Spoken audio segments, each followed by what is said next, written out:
What's up, y'all? It's your girl Roxelle. Now, look, some of y'all may not know this. Even though I'm a lawyer by day, I really do this business thing. And I really mess with bosses.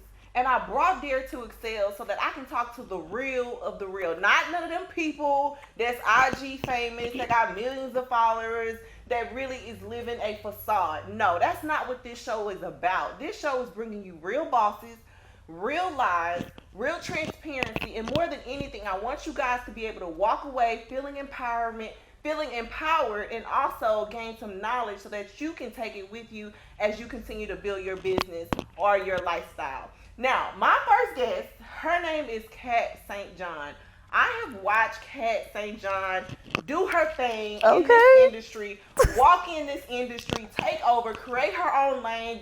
Don't give a damn about what the naysayers say, but she gonna do her damn thing. So I want y'all to hear her journey. Get your pen and your paper, take down some notes, feel empowered, and if you guys have any questions that you guys want me to talk about later on in our show, bring it on to me. So welcome, Kat St. John. Hi, I love it. Okay.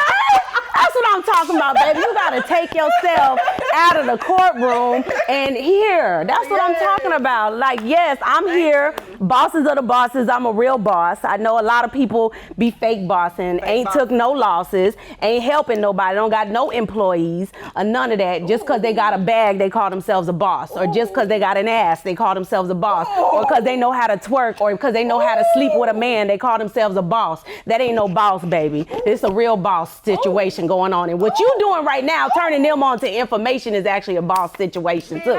I just had to say it like that's some good shit like that. I'm just being honest. Oh my goodness. So yes, ma'am. I want you to talk about number one, what inspired you to even get in this industry, especially as an artist, and being able to say, you know what, I'm gonna create my own lane. I'm gonna do this the way that I want to do it. Yeah. And if the naysayers, I'm gonna do this. Nobody's gonna dictate my future. Talk about that. Well, I knew that as an artist, I did not want to be a broke artist. And for a long time, I was that artist trying to look for other people to bring me up, or to turn me on, or to show me love, or to look out for me. And it wasn't working, because when you work like that, you feel like you owe somebody something, or you feel like you have to do the most, kiss ass. Everything is just so extreme because you're like at the bottom of the barrel. So I took myself, and then not only that, I was struggling financially, and I was like, man, like it was just a situation where everybody around me that had money had went to jail. And even though I was trying to get my life together with my education and things like that, I wasn't making any money at the time. So when everybody, had fell off, like I had to kind of, in a sense, pick up the pieces. How was I gonna do that? I did not know how. It was a situation where I had always seen my mother working. I had always known that I was a workaholic, and I was always a workaholic, but not working, getting money. I was working towards being the biggest artist, or working as a college student, things like that. And then it just got to a point where, like, girl, like something inside of me, like a survival kicked in. And it was like, girl, you will never be in this position again where you are considered broke and busted ever again. And the reason why you're here is because of you. Like, I had to blame it on myself. And then I saw myself as being greater, and I knew that I couldn't be greater if I was always depending on the next man. So let me just kind of stop you right there. So take us back to the moment where you made a decision to say, I am going to take control of what I want for myself in the future. Like how many years ago was that? So when I very first took control, I grew up in a household where it was 10 of us. And there was many a times where there was only 2 beds with 10 of us. And it was always felt like it was survival. And I remember my mom told me, like, you're either gonna go to the military, go to a school for the military, or you're going to work. Okay. And those were my only two choices. And I was like, nah, I can't do that. Okay. I was like, I want more, but I didn't tell her that. Right. I was scared of my mom. Okay. I was like, I ain't telling her that. Okay. So I literally would save up money to keep on, to put myself in a position to pay for college. Okay. So I thought that I had saved up enough money for college, which you all know I didn't save up enough money. But in my mind, I was like, I should have a lot of money because I was getting paid tips working at the commissary.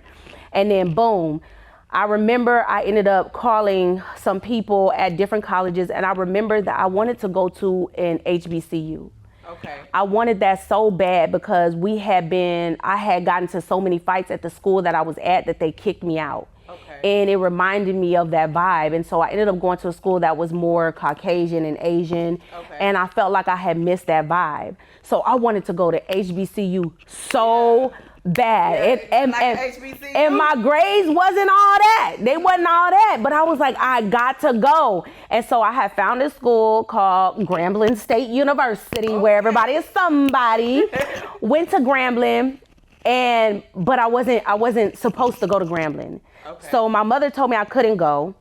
Financial aid had said I couldn't go, so I'm not gonna lie, I feel like this is where my acting first started. Okay. So I remember getting on the phone with the lady from financial aid, and I started acting like I was my mama. Okay. And I was talking to this lady for a good 2-3 months, telling her everything she needed to know. I remember sneaking in my mom's wallet, getting any information I needed, giving it to this lady for financial aid. Yeah. Boom, my stepdad took me to the bus stop because I was supposed to go visit with somebody. Okay. And then I was supposed to come back home a day or two later. Okay. Well, and then I was supposed to go to the library first, then the bus stop, so on and so forth. Long story short, I get on that bus. I have literally one rolled up blanket, a rolled up dress, because I used to wear long summer dresses, rolled up dress, girl, a can of grease, a can of gel, a brush and a comb, and that was all I had in my backpack because I had to make it like I was just going to go spend the night at a friend's house. Okay. So, and I had looked at all the criteria I need to stay in the dorm room. Mind you, I had been talking to the lady at the door at the college. She had been telling me everything I needed, to be in college. Okay. So boom, I get up there and I'm like, either I'm going to go now or it's never going to happen, and I have to go. Like, I have to live a different life. And at that moment, I went to Grambling, and like two days later, there was an AP. Basically, I was a missing child. Got it. And they didn't know I got my days messed up. So I done got to Grambling 2 days early, and I'm sleeping on a bus like for 2 days, and I was the happiest ever because I felt free, and I felt like I was doing something by myself. I was alone, and I felt so empowered at that moment. Mm-hmm. And like, I remember Mr. Gray. So it's the Greyhound station, and Mr. Gray owned the Greyhound station. Mm-hmm. So he was like, girl, don't you know everybody looking for you? Everybody trying to see where you at. Everybody think you dead. Your mama done called up here, because now my mama done went through all my paperwork. I done forgot to hide all the evidence. Right. She done went through all my paperwork, and boom, I was like, I'm not coming back home. I'm trying to get into college. Like, for real college. Not no, I didn't want to take no, I wanted to get into college, and I knew I wanted to be great. So and did you finish? I finished college with a master's degree. Oh, wow. Mm-hmm. I finished college. Yes, ma'am, I finished college. Finished, was it your vision for you to finish college, then go and get a job, and then? My vision was to finish college and go get a job. Okay. I wanted to be a lawyer. I wanted to be a lawyer, but I had got pregnant. I was pregnant. So because the reason why I ended up getting a master's degree, because I had got pregnant while I was while I was younger. Okay. And so I felt like I didn't really get to enjoy college like everybody else did. I feel like I didn't get to enjoy a lot of things that everybody else got to enjoy.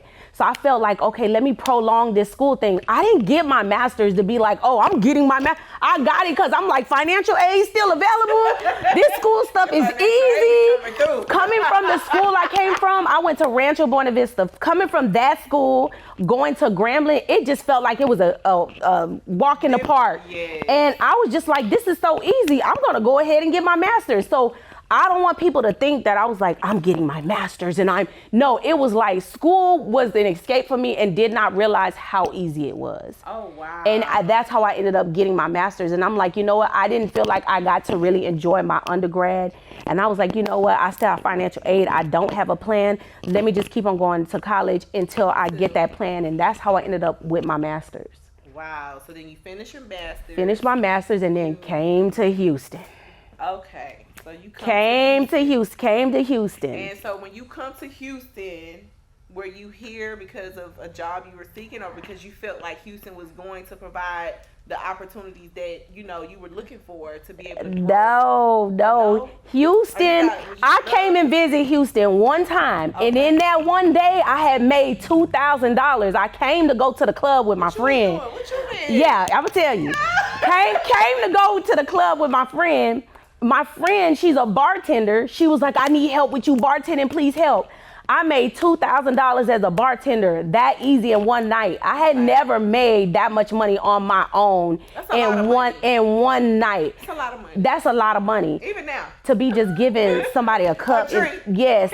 And I remember Floyd was there, Mayweather. Okay. All of them was there. And it was like the tips was so crazy. Okay. And I remember saying, man, Houston was easy. And I said, you know what, I'd rather go to, and it was a big city. So it reminded me of the city. Okay. And at the same time, it was like I could do this on my own without needing help from anybody. Okay. And I was like, let me go to the easiest that I felt easy, because I had been to a lot of other cities and stuff. And I just felt like Houston was business friendly. Right. It was job friendly. Mm-hmm. And the people were friendly. I was so used to so many people like Houston is, I mean, the people here, like I will tell anybody. Yeah. It's nothing like Houston people. It is nothing like Houston people. It definitely was a vibe. It was definitely a vibe. And I just fell in love with it and boom, everything crashed. Couldn't find a job. Oh my gosh. Couldn't find a job. So you were here in Houston. I was here in Houston. Baby. Yes. Working as a bartender. Yes. No. I only worked as a bartender that one day. Oh, and I just saw I had 10 brothers and sisters. So I understand people. So I'm like, if I could get 2,000 out of these people from giving them a drink, I know I can go up there and get a job. I know I can go up there and do something else to make money and get people they must have liked something about me to make them want to do, in a sense, business with me. That's how I thought at such a young age. Wow. So instantly, that's when I came to Houston, I couldn't find no job for nothing. So what did you do to be able to survive? I'm going to be real honest with you. Yeah, bring it. We want the real. Every single medication in my cabinet, I was selling it. Hey. I started selling my medication. I had a next door neighbor, and this is being honest. I have a master's degree and could not get a job anywhere. They said I was overqualified. My neighbor came to the door and was like, hey, do you have any ibuprofens? I'll pay you for it. And I was like, yeah. I was like, you gonna pay me for my ibuprofen? I was like, yeah, how much you gonna pay? The girl said $3. I said, okay, boom. So instantly, that was when my business mind literally kicked in. So you was doing the calculations, like if I got this many pills times this, damn this. And then I was like, you need any more ibuprofen? You need any more ibuprofen? And this is a person that was busy. So they didn't have the time to go to the store. She only bought it one time. Wow. But that one time I was like, what else I got in here?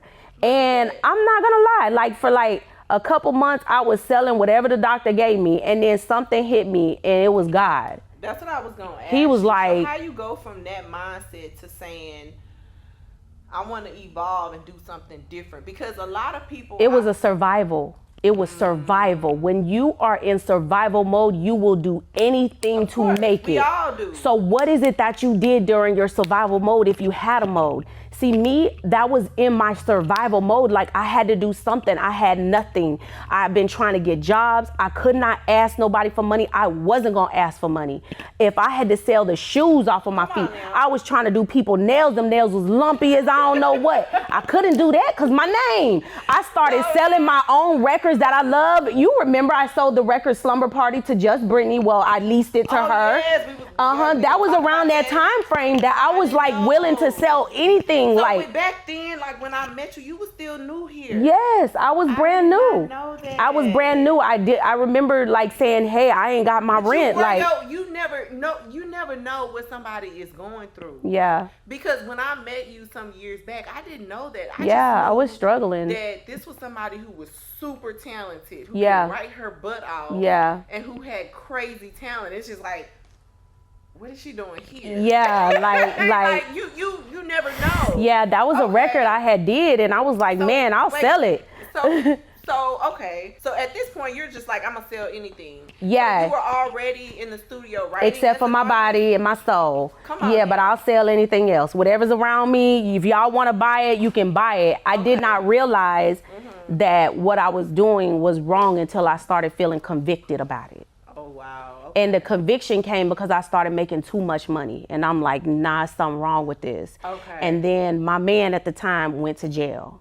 Got it. And when he went to jail, like I made a pact with God. I was like, God, like I know I'm not going to be perfect, but I need your help. So at that point, is that when you started to sell your music to other up and coming artists? That was when I started to sell my music. So for you guys that don't know, Casey John is, a true boss. Okay, so you go from survival mode to boss. your breakthrough into the music industry. Talk to us and tell us about that journey. What made you start, I guess, writing for other artists and navigating through the music industry the way you want to navigate? Because for those of you guys who don't know, she's an artist as well. So talk to us about that. So at some point in my life, during that time frame, I had to make a decision. You ain't got no job, girl. You're not going to be selling this stuff over here. You know better than that. What else are you going to sell?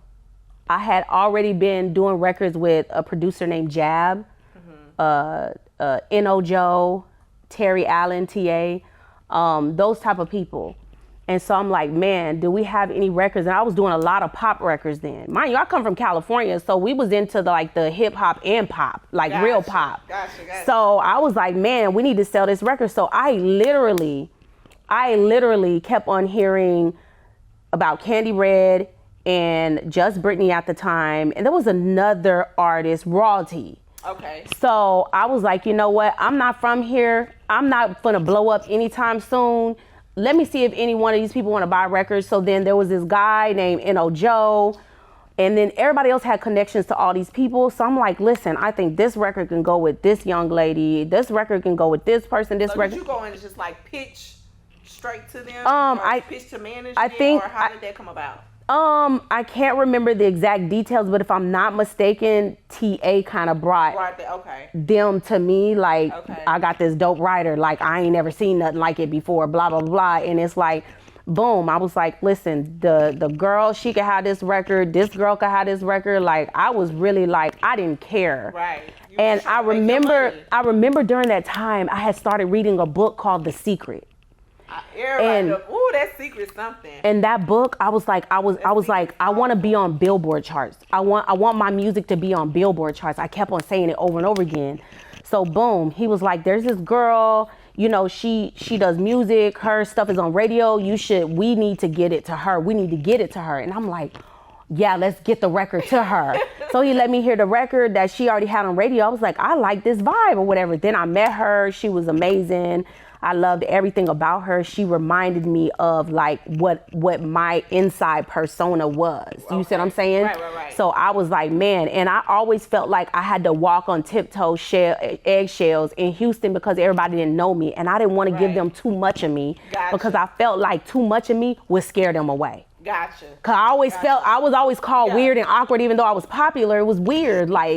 It was really weird. I was always called awkward and weird, but I was popular at the same time. Yeah. And but long story short, we got the record to Just Brittany, and then we got I did a record for Royalty. Okay. And the record I did for Royalty, the team came and was like, well, Candy Red need a record too. So then they put me in a bad position, man. They put me in a bad position. Man. The next day I know I come to the studio and they was like, well, we made an executive decision. Mind you, I'm considered a young girl at this time. Yeah. Everybody else, these are grown ass men. Yeah. Like that been in Houston, that's pretty much giving me the vibe like they run in Houston. I'm pretty much scared trying to act like I'm not scared. Right. And I'm like, you know, at the point in my life where I'm like, I don't want no drama with nobody. So they were like, you know, we're gonna give this record to Candy Red and we'll just write another record for Raw. And I'm like, man, I can't be a part of that. I'm like, I can't do that. Like, I can't tell her that. Like, Right. I fought for like 3 days for her and they was not trying to hear it. Cause at the time, Candy Red had a budget and people trying to get their bills paid. Right. So I was like, well, listen, if that's the case, I don't want no money from it. So I remember. So did you get paid? I did not get paid, but what they did do was, because I wouldn't take the money, her manager and her actually was like, well, come on the road with us then. That was more valuable than that was more valuable than a dollar. Right. That was more valuable than a dollar. Right. So from there, and let me rewind it back. So they paid for the studio time. Got it. There was no reason to pay for the record at that moment because they weren't leasing the record. We were gonna make record from the actual sales. Got it. You see what I'm saying? So we just did the contract. So long story short, Candy Red, we was on the road, bomb as hell, tearing every show up. Her manager, T Nitty was her manager. T Nitty was like, oh, you gonna be a star, you gonna be a star. Me and T Nitty used to bump heads all the time, but he knew what he was doing. And then you had Just Brittany, she was working with, if I'm not mistaken, Chris at the time. And she had a lawyer too. I can't remember the lady's name, but you know, everybody had a team. I didn't. Right. I didn't. So you were just navigating this thing by yourself. So now I'm at the point now in the middle of everything where everybody is like, well, we just gonna act like this is your lawyer. And I'm like, okay, I'm really just don't know what I'm doing. So at the moment they're like, listen, we gave this for a lease record, not a purchase record. It's a difference. So they were saying that it was leased for all of the artists that you were writing for your record? No. This record was only leased because this record, this person, she was signed to a major label. Got it. So it was supposed to be written to be like, hey, are they going to give her a bigger budget? Are they going to push this record? Let's see if they're going to push this. Got it. So it was leased to give her a certain amount of time to see what they're going to do with it. And it ended up being put on radio. And then so I remember she had came back to me and she was like, yeah, they want to keep on playing it, but they're not going to keep on playing it if we can't put it on iTunes. The whole time, like, I don't know if they was putting it on me or what, I don't know what the deal was. Right. But in that moment, I was just numb. I was numb, like, I'm not worried about no record. Like, I'm trying to survive. Right. Like, y'all out here worried about a record. Like, bitch, my bills can't even get paid. I need to get some my motherfucking car getting repo. My man is in jail, and my son going to school with knives in his pocket, so thinking he protect his mom. I'm not worried about none of this shit. Yeah. That's how I felt. Like, but I couldn't express that because I didn't want these people to look at me like she got all this problem, all these baggage. So I kept a lot of that in, and I remember like just being like nonchalant and that was used against me because they didn't know what was going on. I didn't want to give my business out. I think the only thing I had told Brittany was I need to pay my rent. And she understood. That's why she didn't mind leasing a record and paying what she paid. If I'm not mistaken, I think we got $1,600 and we split that $1,600 or it could have been $1,600 a piece. So I still have make your money from because bills still gotta get paid. Yeah. So you go from $1,600, gotta split that down. So here's the thing. In that moment, I was always the type that never thought one thing was gonna make me rich. I never felt like, let me get as much as I can from this person. Because when you try to bleed somebody, that person will never come back to you. You see what I'm saying? So I understand the process of, giving good deals, they're gonna keep on coming back to you. Yep. So I never been the type to be like, oh, get as much as you can get rich off of this one person. No, you're gonna get rich off of multiple small dollars coming to you. So that's just saying that in business that I would rather take a long-term gain over a short-term windfall. I'll go for the long term any day. Yeah. Because I know that long term is gonna be everlasting. And the thing about it is, people price gouge, and it's death to their business. People overcharge, is death to their business. Yes. You can have the best product, but if you overcharge, and there's a difference between charging what you're worth and price gouging. Come on now. There's a difference. Come on, explain that for the people in the back of the row. You know what I mean? But get back to the story. Basically, I was so excited to work with everybody I was working with. I was lightweight, feeling almost groupie-ish. Like, these girls were doing it. Right. Mind you, I came from college, and I'm seeing these girls doing it on their own.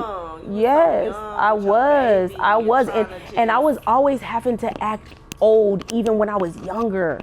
Yeah, I did had to not know help. that you were so young Yeah, back I in had the to. day. I had to take care of my brothers and sisters because my mother had to work so much all the time. She was working, so I'm at home cooking, cleaning, Wow. spanking my brothers and them. I'm acting grown at age 6. Oh wow. At age 6. So this explains why at this age I'm still rocking colorful nails, colorful hair. Like, I didn't get to express Experience, myself the way yeah. I wanted to. I was so Well, you still look adultish. 10. You still look 10. I was so adultish, Yeah.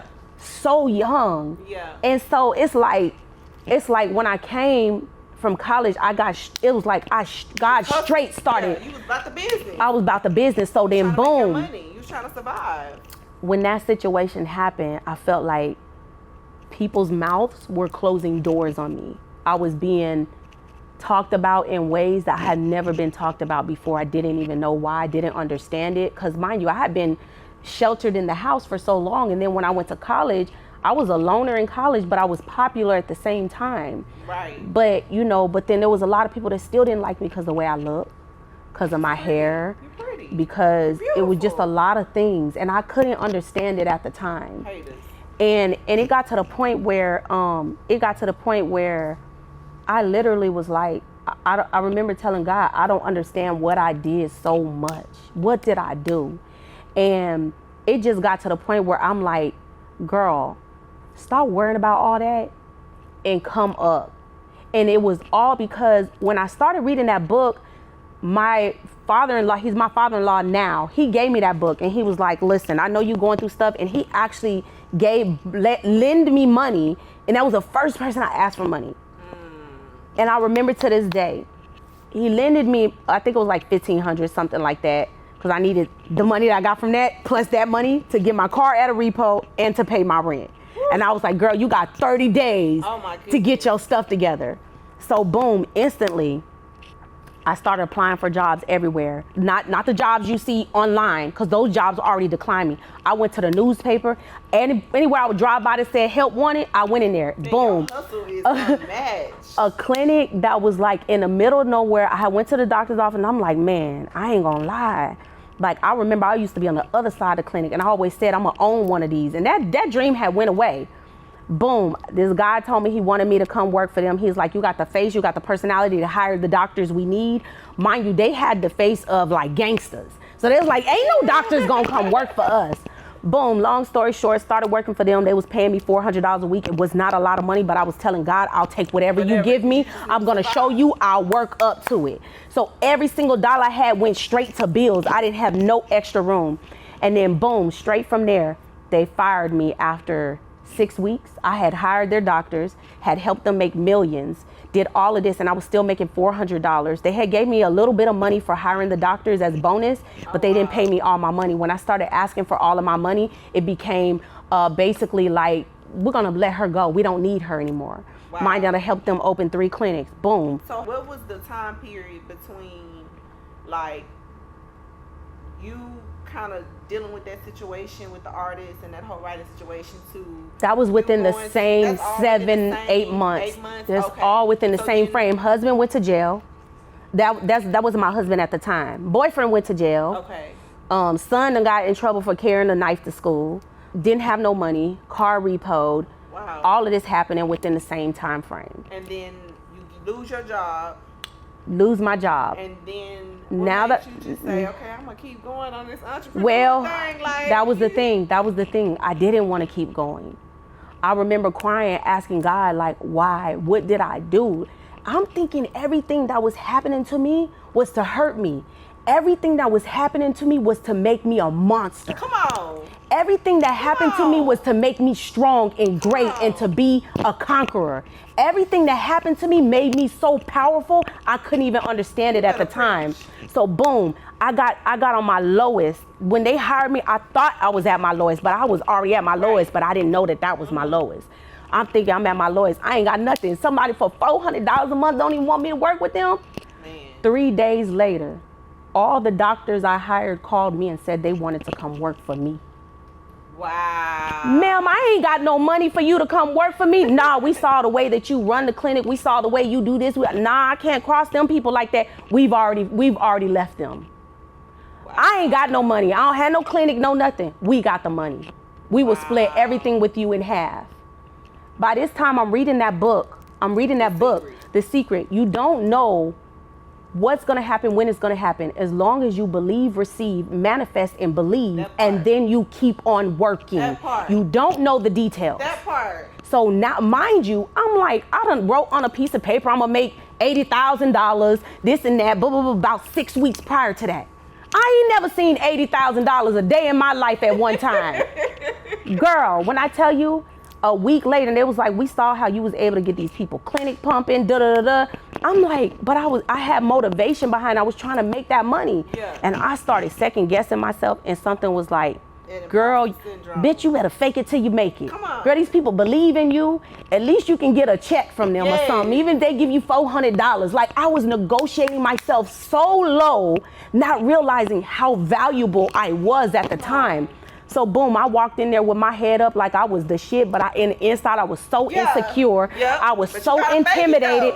And when I tell you, I remember passing out them flyers like it was nothing, telling people, come to our clinic, come to our clinic. They was like, it's yours? Yeah, it's mine. What position were you with these clinics? Were you just like were you the marketing? I was the face. I was running. I was the manager over their clinic. So I learned how to manage it, how to do the paperwork, how to do everything. I learned everything. They paid me $400 a week. Now, mind you, I'm talking about when you went to work with these doctors. Oh, no. There wasn't no working for them. They was working with me.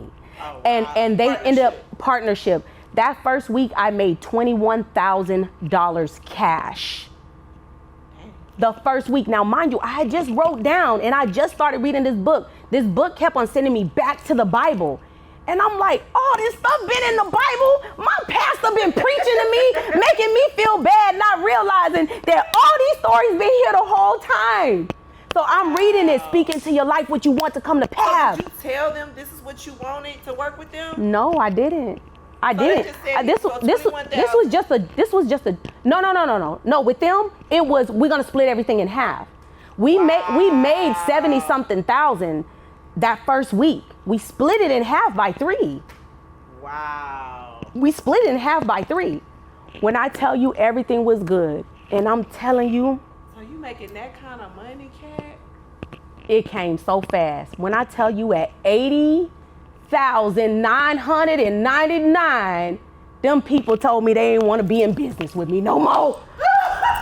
But you manifested. You manifested. When that happened, let me tell you how it happened. $120 came up missing. $120. I feel like the guy who owned the place, who owned the building at the time, did it because all of us brought something special to it. That's why we split it in 3. But I felt like he literally had that missing because they found it 3 days later. But by then we had already failed out and everything. Right. They was like, well, since you're in charge of counting and this amount of money is missing, we're gonna hold you responsible.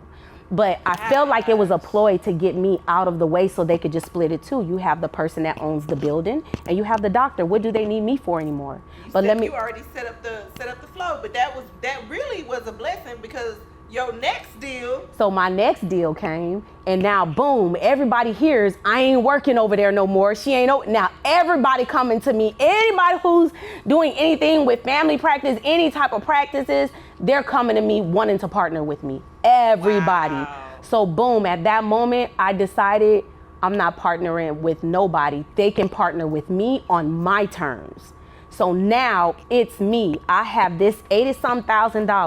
Either A, I'm gonna spend it on a bag, shoes, clothes, hair, or B, I'm gonna go open me up something else. And that's what I did. And from there, that's where the businesses started. Wow. Mm-hmm. So at this point, that's when how many businesses at this point do you start? At this point, I'm still at the one business, but I'm trying things. Like I have, like, if you look at some of my old Instagram pages, I have a Instagram that's called Wig On. So I tried to do wigs. I was trying to make sure, because they kept on telling us the laws are getting ready to change where you can't own these clinics anymore. You can't own a clinic. You can't own it. You can't do anything in the medical field unless you're a doctor, because people started taking advantage of it. Gotcha. And people started using it and abuse it, started doing all type of pain management and stuff. And it wasn't no longer a clean business. People had turned it dirty. So at that moment, it was like, okay, they're getting ready to change the law, so I got to find something else to do. And then boom, I got into taxes. I did not want to do taxes, did not want to do it. I was like, no. Let me ask you a question about the whole tax game. Like, I don't know, I just be feeling like everybody and their mama be opening up a damn tax. Because it's only seasonal and it's good money. Okay. And you get paid directly. There's a system that you can get paid through. You don't have to ask nobody for their money. So there's a payment system. If you have the right software, the IRS will allow you to pull your money from their refund check, so you don't have to ever ever ask anybody for their money. So if I know the IRS may not pay everybody out, and I'm like, okay, I need to make this amount of money, instead of me filing 30 people, I'm gonna file 60 people, even though my goal was 30. If the IRS don't pay everybody out, boom, at least I got my quota. So it's very easy money if you know how to do taxes. And the thing is that some people have taken it and they have ruined the tax business. So you have to, if you are in long standing, you will always be successful because people will trust you. Now you have some people where they'll come in there and they'll give you a whole story and make it like they this and that, and you have to decipher within yourself and do your due diligence and say like, yeah, nah, this information don't look legit. So then that's when you start. So you start the tax business. Started the tax business. So while I'm running the clinic business, I get ready to shut it down. But the pharmacy business has not changed the laws. The clients are still the same. The clients are still the same. The lady who was working with me, her husband was into pharmaceuticals. So I was like, listen, let's hear me out. She was like, okay. So I'm like, listen, I will run it just like I made this successful. I can make that successful. Now I'm just at the point where I know that everything I touch is going to be successful. Wow. Everything I touch is going to be amazing. I know that there's going to be small failures, but I'm going to always pick back up and win. I knew this was destined for me. So I knew, girl, go up in here, start this pharmacy, So all the money I had now, I went and got a whole building renovated, built out a whole pharmacy, everything. I mean, everything you could think of. Like, I'm doing it all. And then the husband is the overseer, which is my partner, because there still had to be somebody in that field that was a partner on it. So I'm like, okay, boom. So now we in the business, and eventually those laws change. But but let me tell you, but you made I had made over 4 million doing that at such a young age. I had made over 4 million. And so with that being said, it was so many bills that it felt like you only made 500,000. It's like, because you got to understand, you're running a business that takes, the bills alone are like $50,000 a month, because you're constantly buying medication, like your inventory, marketing, everything you're doing. The cost to run it was so much that even the money we made was like we didn't make no money. You see what I'm saying? Right, I see what you're saying. So How long did you have that pharmacy business? For about 2 years. 2 years, because so what you can do is you can go get game. I'm gonna tell y'all, you can go get your pharmacy license, like to practice pharmaceutical without being a pharmacist or going to school for 2 years. So they give you 2 years. So I was like, let me try this out for 2 years while this is valid. So I was legally able to do it for 2 years under the supervision of an actual pharmacist who worked for me. So I hired her to work for me, and she was on it. She was like, Kat, you know, it's coming up. You're going to have to enroll in school. I'm like, I ain't going to lie. I don't want to enroll in no pharmacy school. The law started changing, and boom, it was like I was pushed out of it again. So I was like, okay, I'm done with this medical stuff. This is like, it was just, those were considered licks for me. Right. Those were licks. There's a difference between when you sit in your career and when you're trying to hit a lick. So then when you do the pharmacy business, you like, let me hit this bag, let me make this money, and then you go, what's next? So now I hit the bag, I get the money. I'm like, I got all this money. Boom, I sell the pharmacy. I ain't gonna lie, I sold the shit out of that pharmacy. I sold a dream with it. And baby, they bought that pharmacy up and boom, left out of there. All the money that I had made through the process of it, it was amazing. But again, it wasn't what I wanted to do. Okay. And not saying that every time you make money, it's not always making money at what you want to do. But I had made so much money and I was so confident in myself that I could do anything. Right. And then right when I started feeling confident, boom, I lost everything again. Oh my God. You know why? Giving money to people. I was gonna say, allowing people to have of money, or was it allowing people to have access to my account.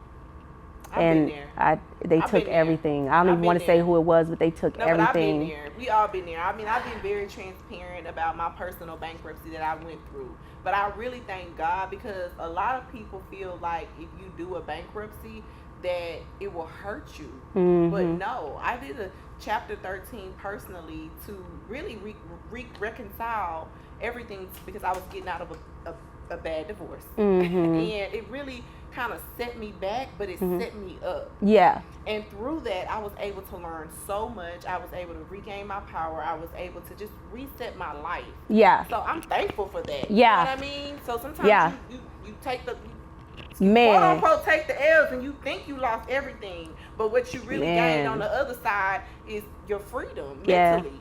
Yeah, because I thought the clarity, the ability to rebuild, but rebuild with wisdom, you know? Yeah. And at that moment, money was God for me. Money was God. God was God, but money was God. Like, I had the money to do anything I wanted to do. And I think that was the problem. I was putting the money over God. Come on. Hey, and he took it away. I get it. And I was like, I knew it was him. I knew in my heart it was him. So I wasn't as down. I was down about it for a while. Yeah. And then I was like, you did this to yourself. Like, I couldn't blame nobody but me. Because I was so focused on getting the money, getting the bag, getting the money. Like, but that's what everybody preached. That's what society preached. I had stopped going to church. Mind you, I was just begging God to help me out of it. I just gave my life back over to him. And here I am, acting like I'm big stuff, buying rims, buying candy paint cars, buying fur coats, eating lobster and not eating the whole plate. You know what I mean? Just doing the most. And it got to the point where it started taking over me, but nobody could see it because I was very careful about how I treated people. Yeah. So the crazy thing is, when I hit flat face, so many people was ready to pick me up. Oh wow. So many people, and it's not, and that's very rare. Very rare. Was you prideful in asking for help? I know I am. It when I say pick me up, I needed their words of encouragement. Because I had the money to pay my bills and stuff, but I wasn't on anymore. I wasn't on. But I couldn't ask nobody for no money, because now at this point in my life, I had became the provider for everybody. Wow. I had provided for everybody. Again. So I had to pick myself up again. And then boom, it was this lady named Coco. She was like, she been trying to turn me on to tax. She been trying to turn me. I'm like, I ain't finna do no taxes, girl. I'm not finna do, yeah, right. So did taxes 1 year, boom, $45,000. I was like, what the hell? How the hell these people making this kind of money? Now I'm charging people like $400, $399. If they got too much work and they prolong in $699, I'm not charging people a lot, but how did I make this amount of money? Yeah. So I'm like, all these people was adding up. So my little last money I had, I went and rented out a space in the front of the dollar store.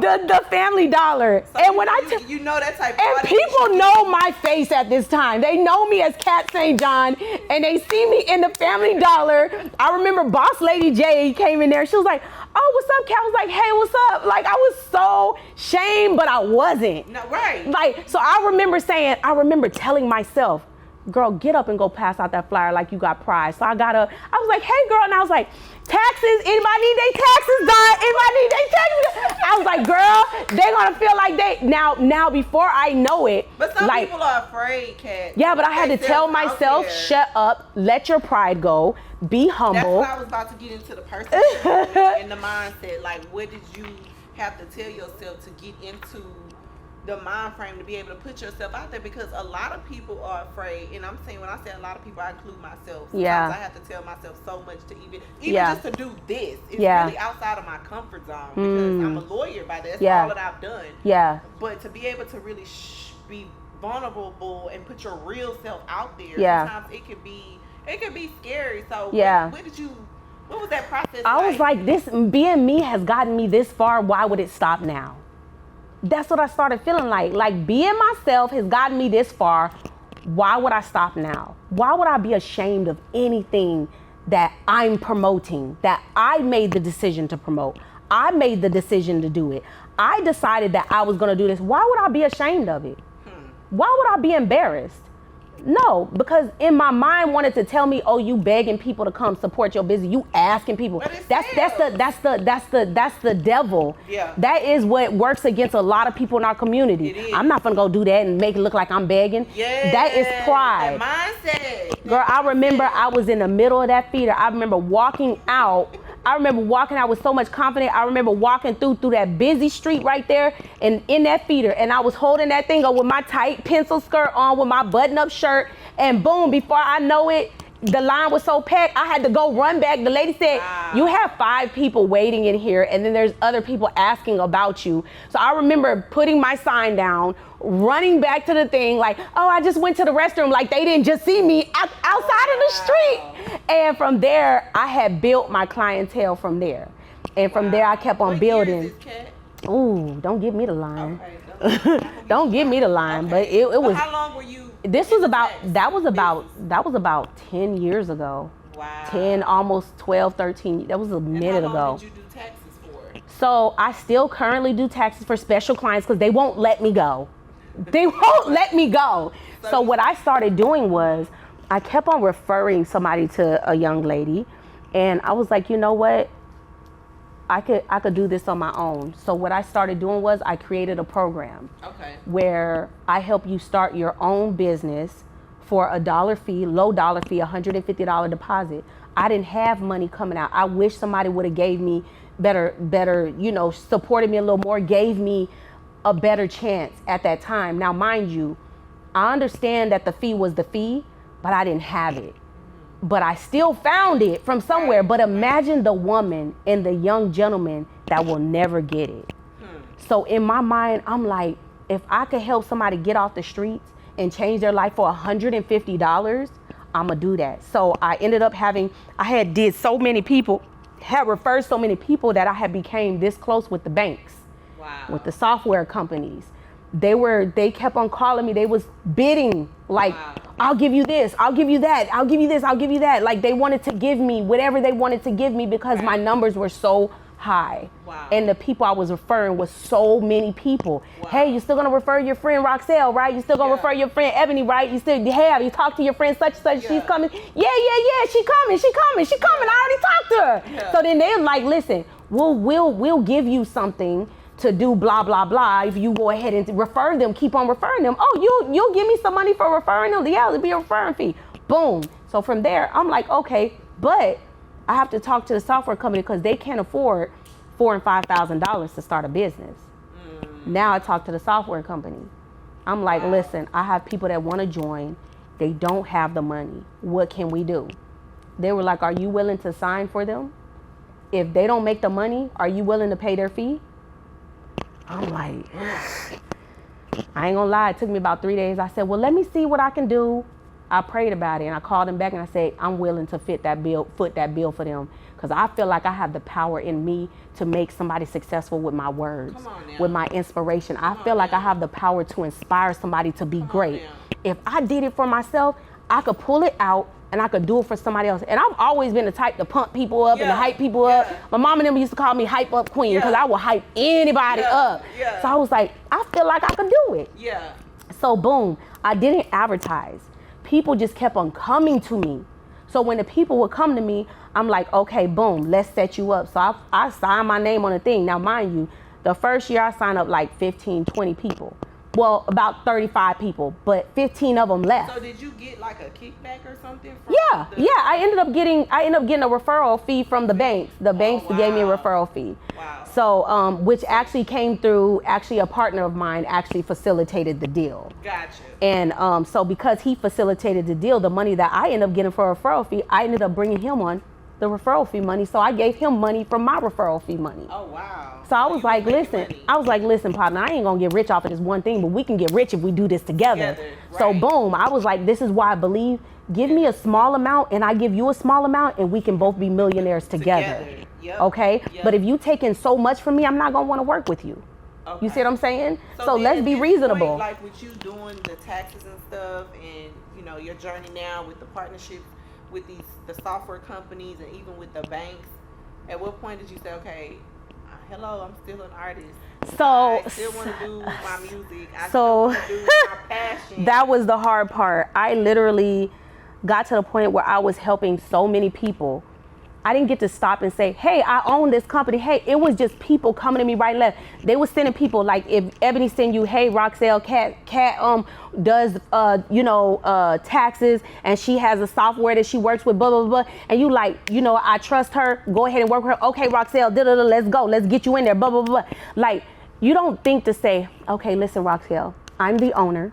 I own this. Blah. You just work. You just grind. Yeah. You just grind. So in the moment, as I'm grinding, I'm inspiring. And I started inspiring so much that I was like, this gives me so much gratification that music didn't really do for me. Yeah.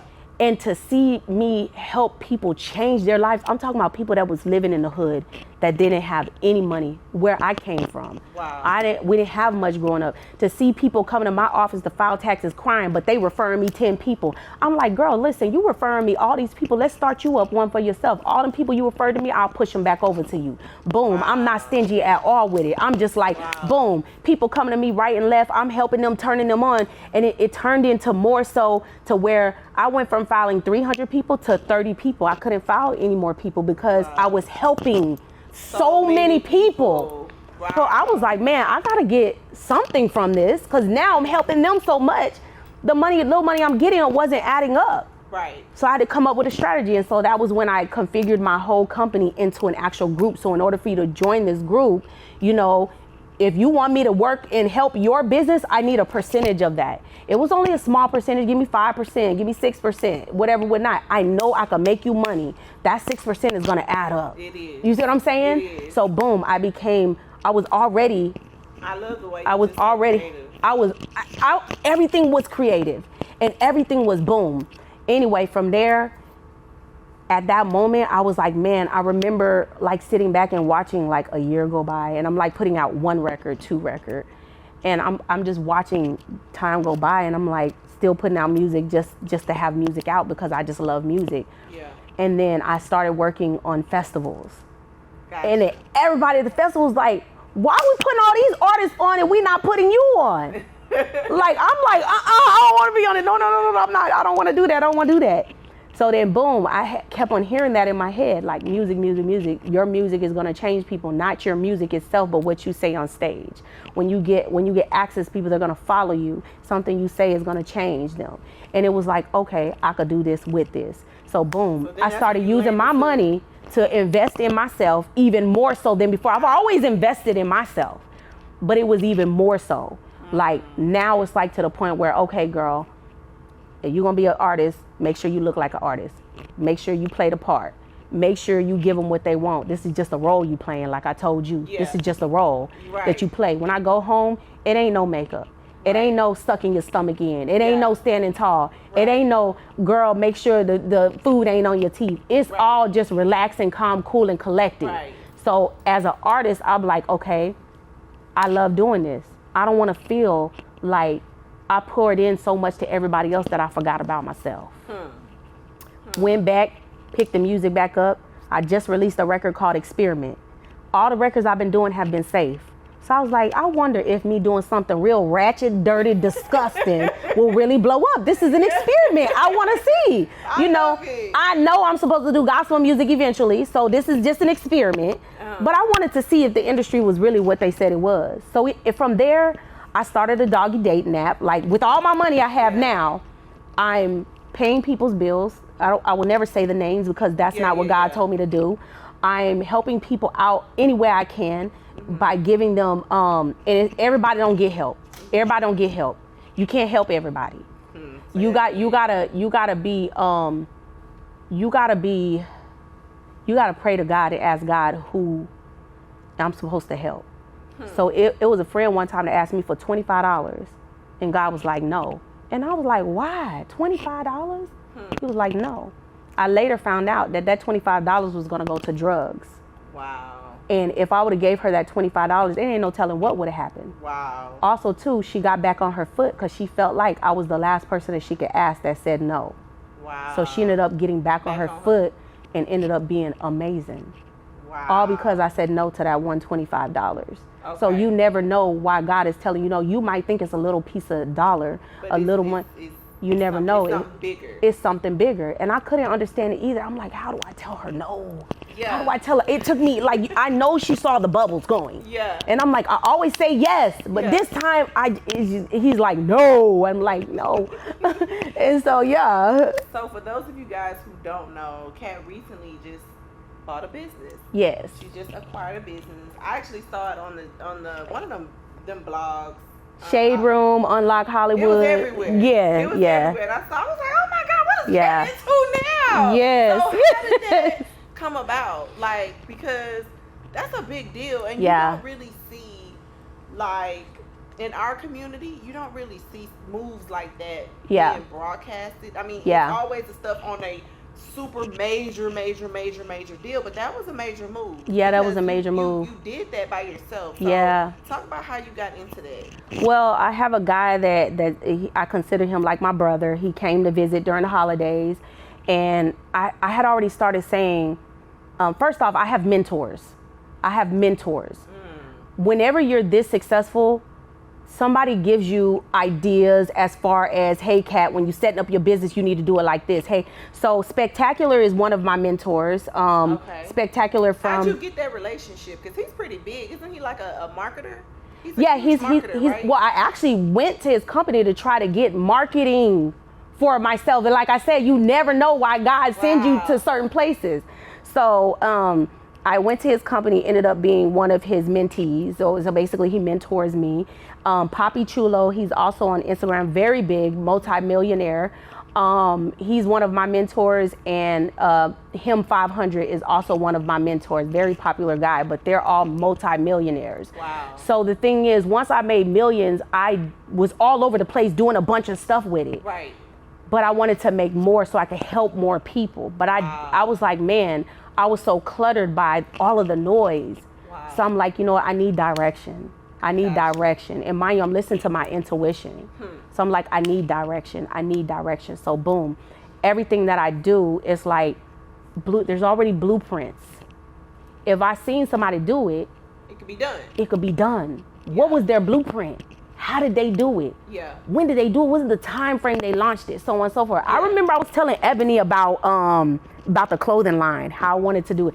But the first thing before the clothing line, I never wanted to sell clothes. Never in a million dreams did I think I was gonna be selling waist trainer clothes. That's not what I want. What happened was... And this is your brand. This is my brand. I'm wearing my brand right now. Yes, Body Tones. Body tones. Yes, Body Tones. So I literally went into the situation saying I wanted to make money while I was sleeping. Gotcha. I want to make money online, and I want to do e-commerce or something like that. Okay. And I remember saying that. I wrote it down, but God knew it was never going to happen because I was never going to execute it. So somebody came to me with this idea, like, hey, they're selling this store, so on and so forth, and you should buy it. Wow, to be in that position where somebody gives you that opportunity, talk about like God's timing and you being a chosen one. So bought the company, wow. 6+ figures, bought the company, and just thought it was an amazing thing until I started realizing that some of the things that I thought I was buying, some of the stuff was already sold. So now I'm like, what do you mean some of the stuff? So like, let's say this is your popular item. I see it online and I'm like, I'm gonna be able to sell that dress. They're gonna buy that dress. Yeah. So boom, so certain sizes of certain colors of waist trainers was sold out. And these are things as a businesswoman. So you can't go and get that same color again? Or? You can, but you're buying this business thinking you're in full stock. Oh, that part. You thinking everything is on the shelf. So when you dealing with family and close friends, you have to treat them like it's business still. And I let a lot of my business practices go because I was too comfortable. If this was me doing business with anybody else, I would have crossed my T's, dot my I's. Let me see this, let me see that, let me see this. And at that moment, I was like, why God again? Why God? Why? Like,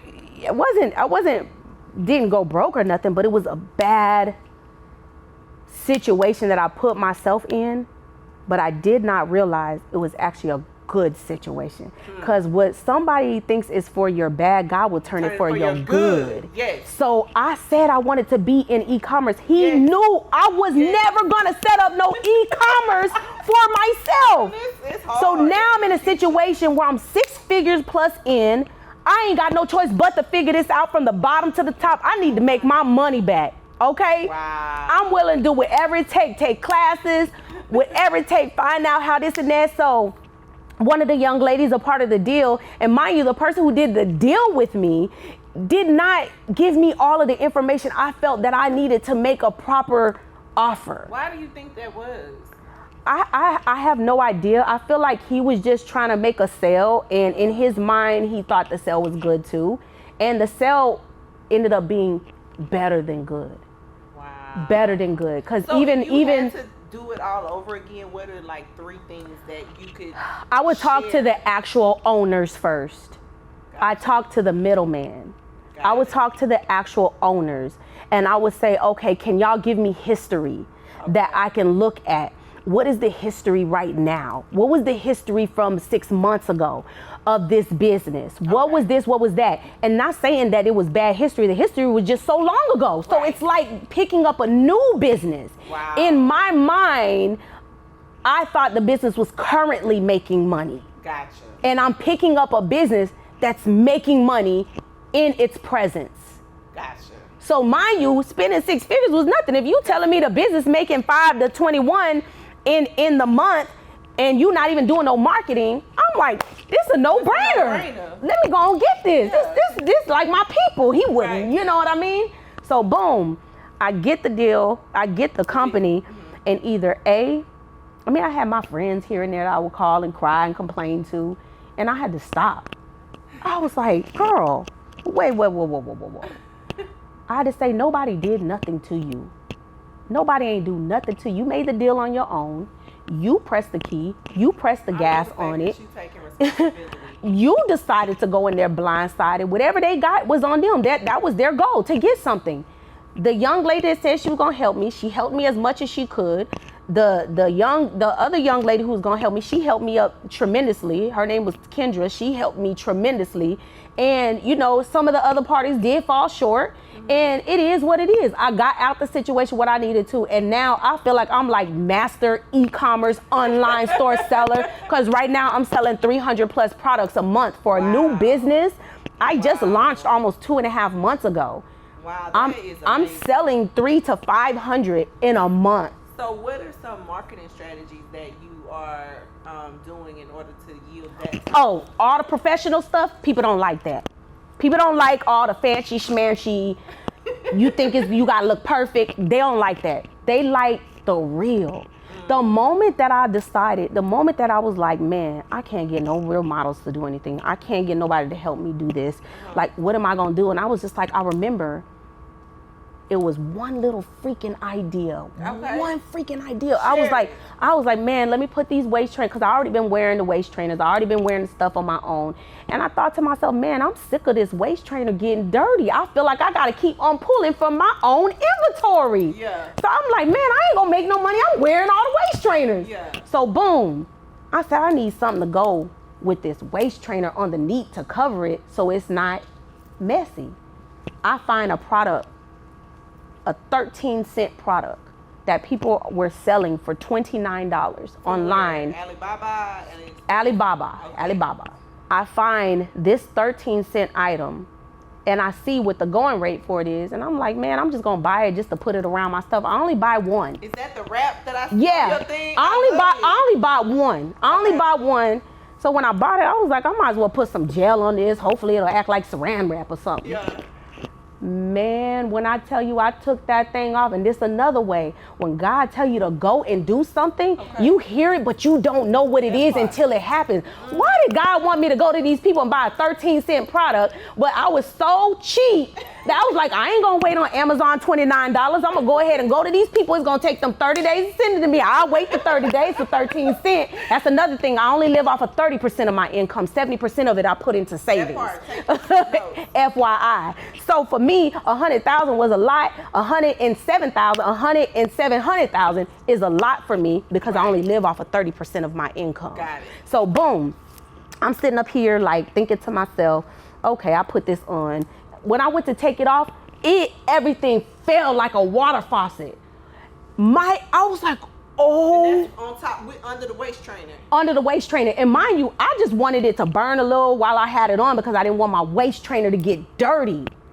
Gotcha. I didn't want my waist trainer to get dirty. And I was like, when all that sweat fell, all I saw was cha-ching, cha-ching, cha-ching, cha-ching, cha-ching. I was like, bitch, you in the money. Now, prior to this, so just nothing was selling. Authentic self. You ain't have to get no models. No. You just, man, let me put So I literally put it on. I literally put it on. I was like, oh my God. I was like, oh my God, this is crazy. So you just me just being myself. And I was like, you know what? I'm gonna put this and I'm gonna advertise it and let's see what happens. Did you and then Facebook and ads my or? and my hold up before I say anything. Okay. Mind you, with none of those clothes that I had bought, the 6 figures worth, none of that stuff would sell. Waist trainers, I didn't know how to sell that stuff. I just knew I was wearing it. I didn't know how to model. I didn't know how to be sexy. I didn't know how to do none of that. So I'm trying to sell it based on what I think people want to see, and nothing was selling. Nothing was going. So boom, I'm like, okay, let me put this out there. This is dope. So I put it on my Instagram first and saw how many cha-ching. So my Shopify finally is like, cha-ching, cha-ching, cha-ching. And I'm like, hold up. So I'm like, man, I gotta give this thing a name. I was like, I'm like Candy, Wrap the Candy. So I called it Wrap the Candy at first. And then as I'm texting the lady, I'm like, hey, how many of these do y'all have? I need da-da-da-da. And I'm like, it's called Candy Wrap. It's the Candy Wrap. So then boom, I'm starting to research. Am I gonna gain this weight back? So now I'm researching before I do anything. I'm learning things about when you sweat, you're burning calories. The calories add up to fat. Of course you're gonna gain it back if you eating wrong and stuff like that. So, because I was like, they already gonna come to me. They're gonna be like, oh, you ain't losing no weight. Okay, you gotta lose calories first before you lose the weight. Right. So now I'm doing so boom, this is another, and I'm like, now, in order for me to sell it, by this time I still haven't sold it, I just saw the engagement high. In order for me to sell it, I gotta use it consistently, and let's see how good it really works. So my stomach went from bloated to now I have flabby skin because I lost the weight so quick around my stomach. So did you take them on that journey with you? I did. People started saying that it was fake, that's not my body. Look at the tattoo switch from one side to the next side. But if you know anything about cameras, when you switch the camera, the different angles, it looks like that. So I'm just like, man, whatever. So I do the ads on my Facebook, make sure the ads on my Facebook is good, matching up based on who I think will want to buy it. And then skyrocket. From there, everybody started coming to my page and buying those 3 items only. Wow. And then from So there, you ain't it started gotta have trickling. a whole lot of inventory. It For started those who trickling. thinking Yep. that You they do gotta not. have You do all not. this inventory. You do not. And it started trickling. And Kendra had already set me up with a warehouse. So now I knew I was going to sell a lot. So I was like, nah, I need to keep the warehouse. You doing your own? Or do you So have employees that you have yes. to pay to do their own packaging for your product? Well, I have it. Distribution. I have a company that I employ that actually has a warehouse that they own, where I have a piece of the warehouse where they work for me and they ship out all of my delivery. Wow. I wanted to make sure that my clients did not have to worry about shipping and handling or anything so like that. Center. Yeah, like a fulfillment center, and they get everything out so quick. Now I go up there, I do my own inventory and things like that because I like to feel what it feels like working it, because then I would never have to be scared of losing anybody. Wow. You see what I'm saying? So you literally are completely hands off. Oh yes, yes. Making money while you sleep. Yes, my phone probably went cha-ching over there, like without, but I'm on buzz mode. But it's I can guarantee you. And you ain't got to get up in there package nothing. I don't have to do anything. I just have to make sure, like when my clothing come through, I test every clothing out. I wear it. I get samples. I have like 3 boxes of thousands of dollars worth of samples, because you can go buy something and it could be the worst thing. So you get the samples first. When you get the samples, you decide which item is good, which item you think will sell. Right. Then you have to make sure when you get the item, you got to make sure there's no holes in it, because they'll sell you some stuff half sewn. Then you got the stuff and they say, oh, it's good. You still got to check the product, because now you got to open up the package for them, make sure everything is good. If you see anything, you got to have your own seamstress to make sure they can sew it back to make it look good, if that's the case. So there's certain things that go with it. But at the end of the day, you have teams. You cannot be successful without a team. Everybody be so prideful saying, I did it by myself. No. I don't like that bragging. You didn't. I don't want that bragging right. That's not. I have a team. I have many people who live and eat off of me, and I love it. I love it. And my team, they eating with me. People in the back. No, but for real, because all of that, whether you sleep when you die, I don't believe in that. I've never preached that. I've always been about scaling. I've always look. I'm getting older. Yeah. And I do not want to be up all night working. No, let's get a team. Let's break this up. The team feels good. Let them make that money, because at the end of the day, I want to sleep and I want to live life, not sit and work and And that was why I wanted money while I was sleeping, and money to be made, because I'm tired of doing on the tax side, because I have clients that they won't let me go. And I'm like, eventually y'all have to let go. This is not for me anymore. But the good thing about the tax side, I still run an affiliate program where the people that come in, so they're not just getting a program, they're getting inspiration. They're getting encouragement. They're getting an extra boost, a lift, encouragement that they don't get at home. They get that, girl, you can do it. You know you can do it. It's in you. Pull it out of you. Because I'm very strict with speaking positive over people.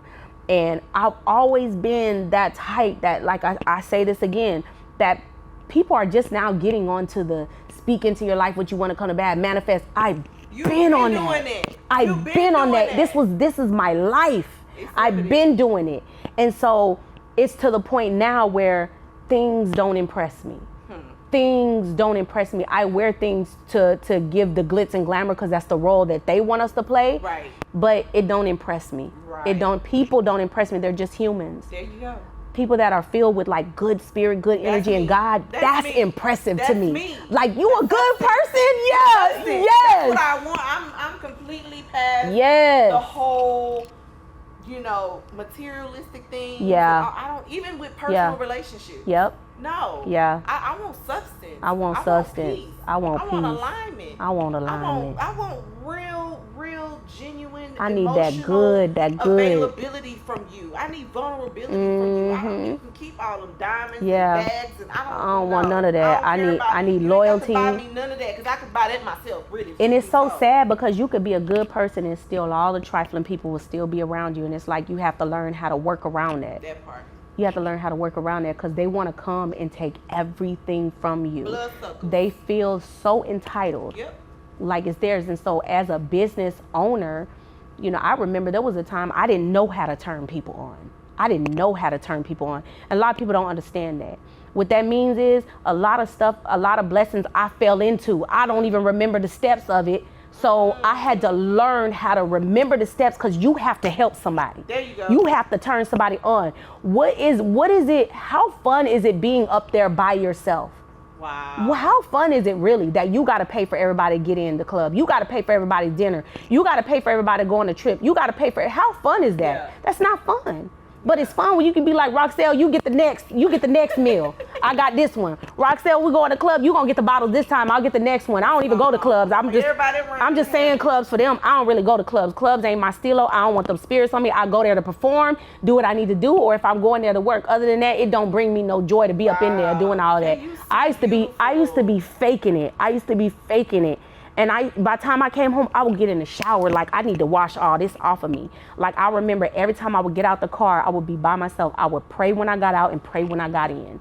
Pray over protection over myself. Pray to God that I ain't bringing nothing with me to my home. Wow. All the time. Man, Kat, this was real. I really thank you. And the last topic I want to talk about is love life. Love life. Okay. Relationship. How My love life. Strong. Yeah. Businesswoman. You know, and you're so independent. Yeah. That's very admirable.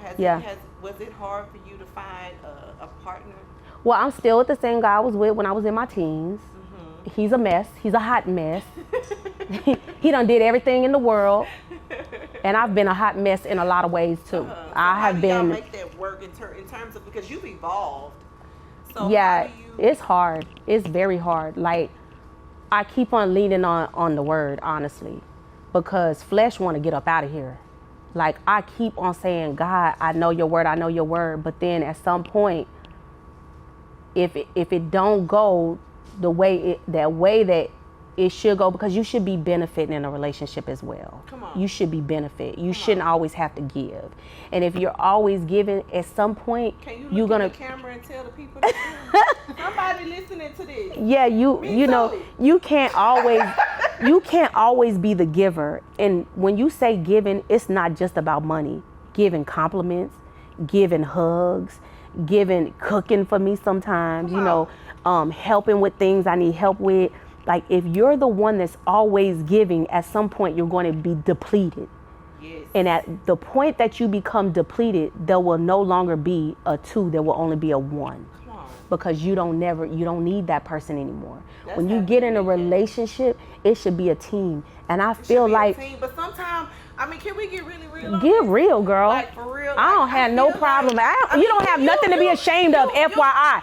Let me say this real quick. Okay. Women have to stop being ashamed of what their man did. Let them be ashamed for themselves. Yeah. I ain't finna be ashamed. Yeah. You cheated. You was low down and dirty when you did it. And I'm gonna let you carry that burden on your own. I didn't cheat. Yeah. I'm still good. You know, I find, and maybe this is just me, but I find that as a independent, successful person in my own right, I don't know, Kat, but I find that sometimes these people be out here intimidated.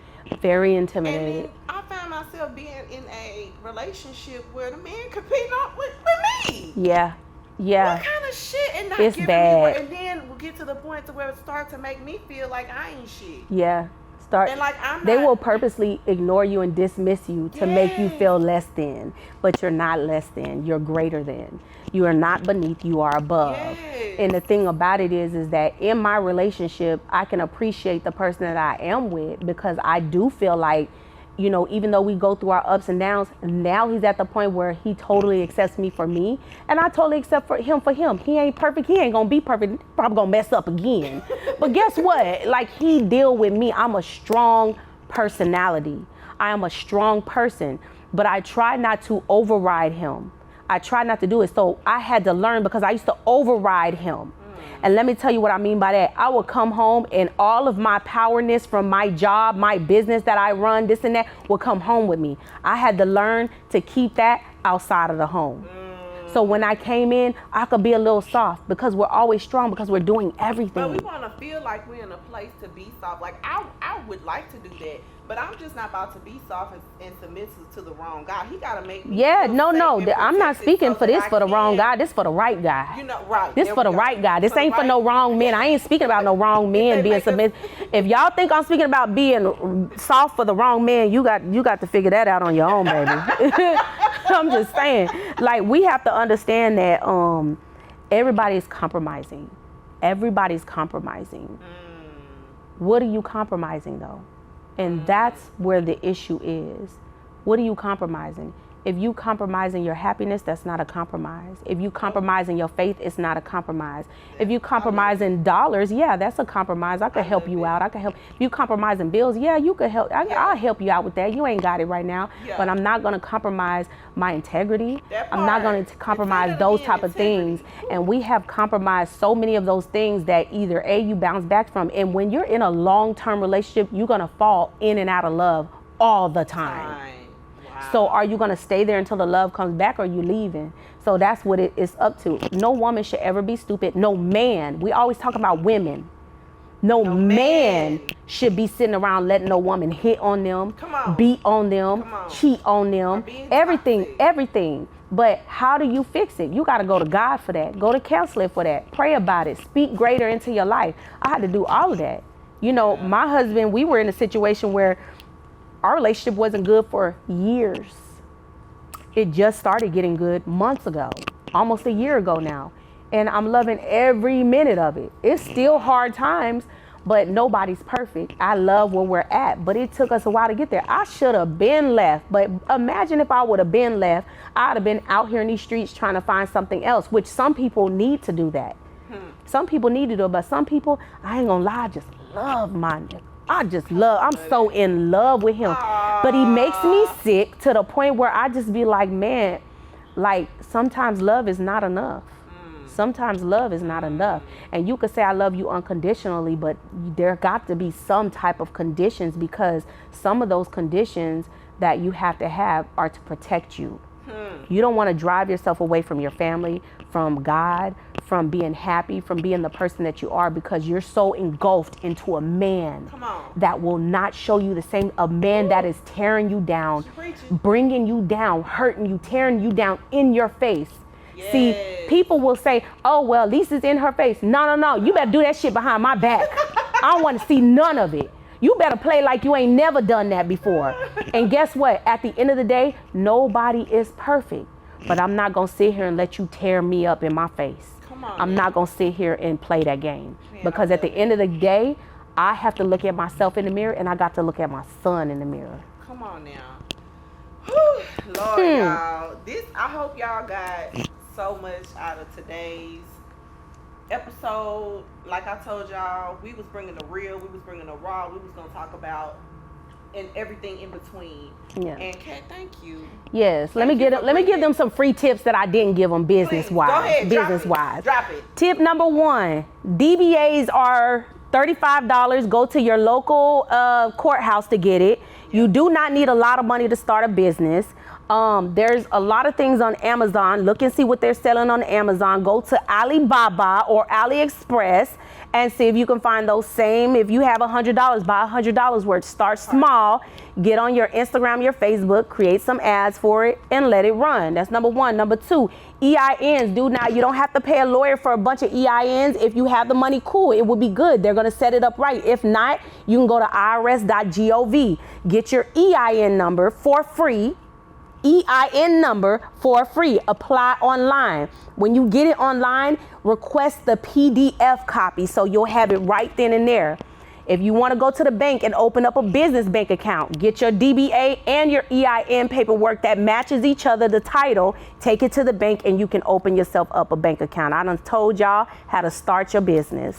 And if you guys know that I'm the founder of Excell. So if you need the A to Z format in terms of how to build your business, go to excelofficial.com. You can purchase the Start Launch Grow program. Yes. And if you don't even want to do that and you just want to hire our team for some done for you services, for example, helping you with your social media marketing or your Facebook ads slash IG ads or getting your website done, you can holler at us for that as well. That's good stuff. Hey, That's good I'm stuff. trying to do my part. That's good I'm stuff. trying to do my part because I got tired of seeing the stuff out here from these so-called motivators and so-called influence business mentors. What do they do? What they do? Say it real quick before we get up out of here. What they do to you? Nothing. You're not getting it's all They did fluff. nothing for you or to It's all you. fluff. It's all fluff. And Nah, that's not yeah. what we about over here at Yeah. Excel. We're about giving you the real, the raw. That's this good. is my passion. I'm blessed and happy that I'm in a situation in my life Yeah. that I have built and continue to practice. Yeah. I'm not doing Excel because I'm what's called in the business of coaching. No, Yeah. I have a successful law practice Yeah. that makes millions of Yes. dollars. Yes. And I'm able to do this because just like what you said, Yeah. if we can share, Yeah. I want everybody to win. That's the best feeling right there. Everybody to freaking eat around me. Yes. So if I can take what I did, That's a flex. share that to everybody across the nation, Yeah. and let them know that this is attainable, Yeah. I'm gonna do that, and we're gonna package this thing up, build a brand, and call it Excel, and they're gonna watch me again make this a multi-million-dollar company. Okay, that's what I'm talking about. Y'all speak into your life what you want to come to pass. Yes. Your words are powerful. Make your actions match your words. Yes. Say that one more Don't time. make your actions match your words. Do not allow people to speak bad about you. You speak bad about yourself, you have to stop. When somebody tells you look beautiful and you be like, oh, this old thing, no, I don't, my hair. Why is you doing that to yourself if you don't want nobody else to do it to you? Speak great over yourself, over your kids' life. Tell your kids they're good. And Stop don't let telling them your kids little they're joke bad. jabs go by. Because sometimes people will throw a jab. And Don't let the little joke jabs come put by. it in form of a joke, but they really low key trying to slight you or jab you. No, none of that. Yeah, Just like cut it out. Yeah, like you have to correct yourself. You know, I just saw a young lady get disciplined and her mama said, you know you don't act like that. That's good. They didn't say you acting bad, you ain't doing good. Like it's a way you can use positive words that can reinforce what you're trying to say. Yes. You know you better than that. You know you don't act like that. Yeah. You know you don't carry yourself like that. I ain't Yeah. teach you how to be like that. You greater than that. So you guys speak into your family's life, your kids, all of that. Go to bodytones.com Bodytones.com. and then go to search my new music. And you can find me St. John. on Instagram at Cat St. John. It's me. And also I have a doggy dating app. So if your dog needs to find the love of their life, go ahead and go to Dogs Meet Up. It's an app. So go type in Dogs Meet Up on Apple, on Apple. And you will find it. Let your dog find the love of his or her life. I love that. Hey, such a wow. Y'all. Stay tuned for the next episode, y'all. If y'all think that this episode 1 was heat, we got way many more to come just to really share all things business, empowerment, and lifestyle, and dropping gems in between. See y'all on the next episode of Dare to Excel. That was good.